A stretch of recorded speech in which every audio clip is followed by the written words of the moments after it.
I tested some of the best cameras for YouTube of 2025, and in this video I'm gonna rank them in the tier list based on their value for money, overall performance, and more. Links to all of the products will be in the description below.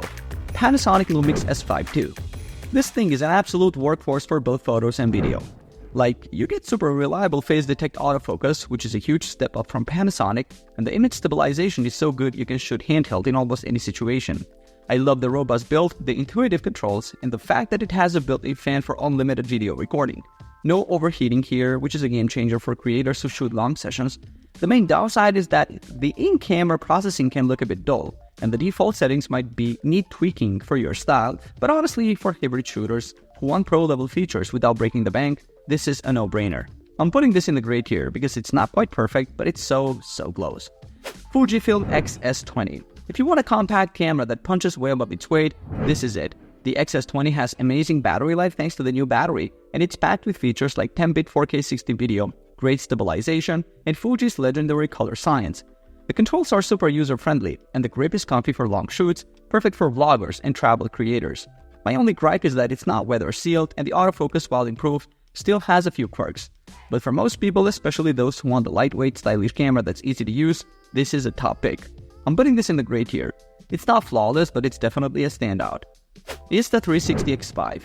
Okay, this is where things get interesting. The Insta360 X5 is hands down one of the best 360 cameras out there. Super sharp video, better low light performance with pure video, and interchangeable lenses, which is wild for a 360 cam.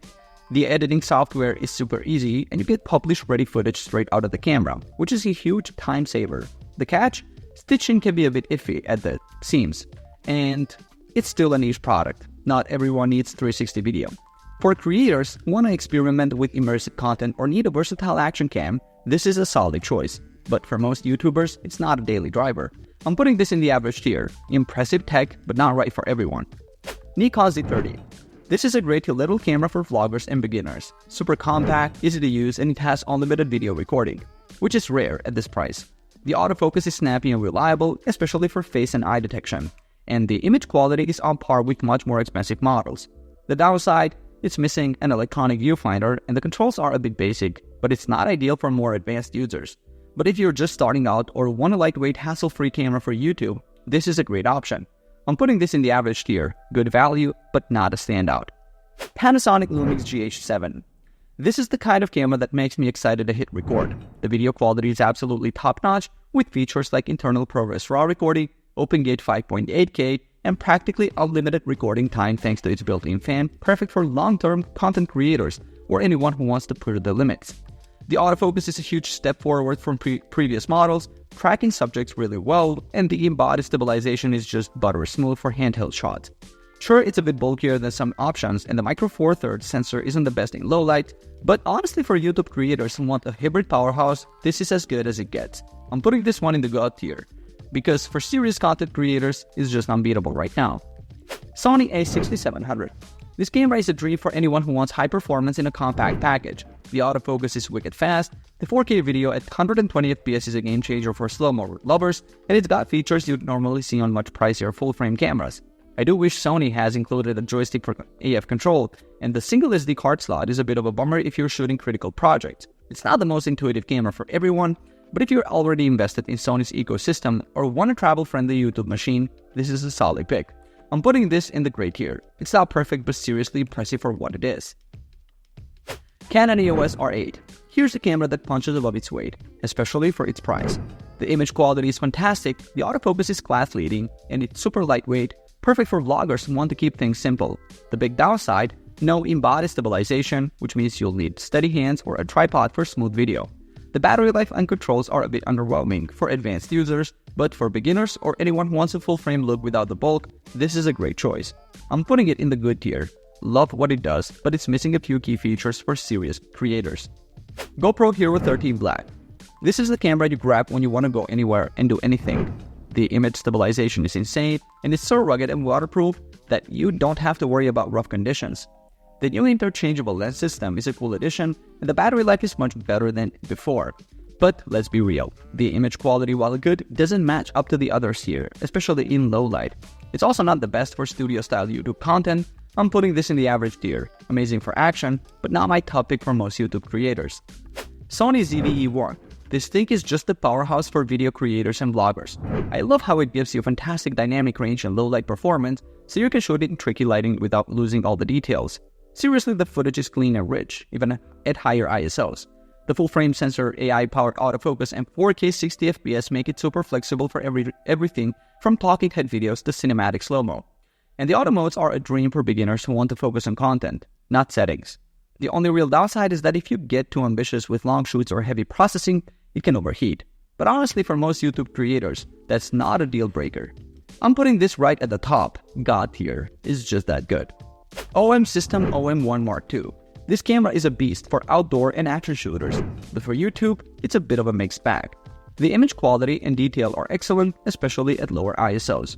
And the weather sealing is next level. You could probably drop it in a river and it would be fine. The autofocus and stabilization are top-notch, and the new features like the live G&D filter are super cool for creative shooting. But for video, it's not quite as advanced as some competitors, and you don't get the same flexibility or color depth as you'd get from a more video-focused camera. If you're a YouTuber who does a lot of outdoor stuff or hybrid photo/video, you'll love it. But for pure content creators, it's just not the best pick, so I'm slotting it into the good tier. Sony ZB12. This is the camera I'd recommend to anyone who wants something simple, reliable, and portable for vlogging. The wider lens and improved mic make it way more practical for selfie-style videos and group shots, and the touchscreen navigation is a huge upgrade over the original.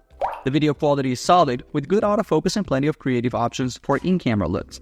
But the small sensor means you'll see more noise in low light, and you're limited to 8-bit color, which isn't ideal for heavy grading. It's perfect for beginners or anyone who just wants to point, shoot, and upload, but it's not going to blow you away, so I'm gonna put it in the average tier. Canon G7X Mark III. Honestly, I wanted to like this one more than I do. It's compact, easy to use, and the 4K video is a nice upgrade, but compared to the competition, it just feels a bit dated. The autofocus and tracking are decent, and the flip-up screen is great for vlogging, but the image quality and low-light performance doesn't stack up to what you get from Sony, especially in the ZV1 It's a solid option if you're coming from a smartphone and want more control, but for serious YouTube creators, it's just not enough. So I'm giving it a spot in a trash tier. Sorry, Canon. DJI Osmo Pocket 3.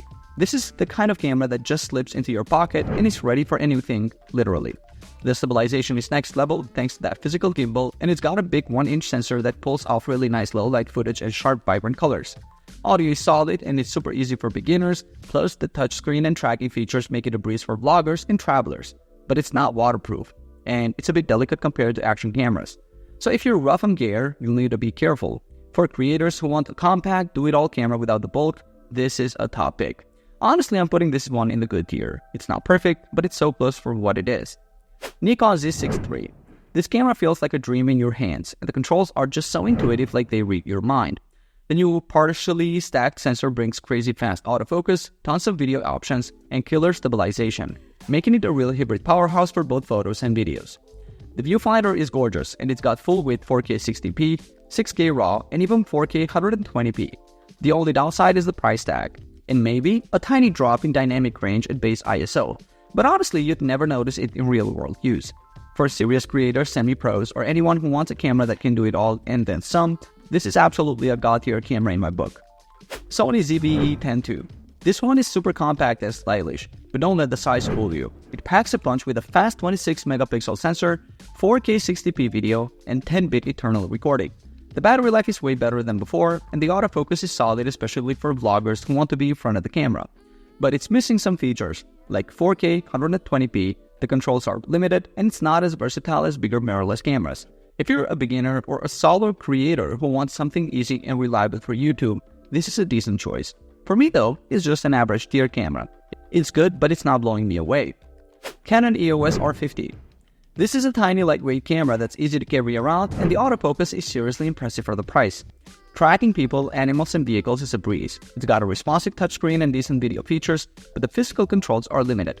The viewfinder is small and dim, and the handheld video stability isn't great. The real deal breaker for me is the lack of good RFS lenses. Unless you already have Canon EF lenses, you're stuck with a pretty weak selection, which really limits your creative options. For beginners who just want a simple, affordable camera, it's okay, but for anyone who wants to grow or do more, this is a trash tier camera in my opinion. Canon EOS R5 Mark II. This thing is a beast. Super fast autofocus, shoots at crazy 30 frames per second, and records 8K video at 60 FPS, which is just ridiculous for most creators. It's got this eye control focus thing that's really slick for tracking subjects. And honestly, it's packed with so many pro features that it's hard to find a real flaw, unless you're not into dropping serious cash. I'd say this is perfect for anyone who wants the absolute best all-rounder for both photo and video, especially if you're making high-end YouTube content and need top-tier performance. For me, this absolutely lands in the gray tier. It's almost perfect, but it's got a price tag that'll make most people think twice. Canon PowersShot V10. This is one of those cameras that looks cool in theory, but just doesn't deliver. It's tiny, easy to use, and has a 1-inch sensor, which is nice. But honestly, it's basically just a fancy smartphone camera with a Canon logo. The video quality is decent for what it is, but it's not as sharp as a good phone, and you're stuck with JPEGs-only photos. So forget about serious editing. It's not terrible for beginners who want a simple vlogging setup. But if you care about quality or flexibility, you'll be disappointed. Honestly, I'm putting this in the trash tier. It's just not worth it unless you literally want the smaller, simpler solution and don't care about quality. Canon EOS R7. This is a really strong choice for anyone who wants speed and versatility without going full frame. It shoots up to 30 FPS, has solid autofocus that keeps up with fast-moving subjects, and the image quality is great for an APS-C camera. The only real downside is that it struggles a bit in low light compared to full-frame models. And the lens selection is pretty limited unless you're cool using full-frame lenses with a crop. For me, this is a solid good tier pick. It's not the absolute best, but it's great for travel, wildlife, and anyone who wants a powerful camera without the full-frame price. Alright guys, thanks for watching. I hope this video helped you pick the best cameras for YouTube for you. If you have any questions, drop a comment below. Links to all of these products mentioned in this video will be in the description. Alright, peace out.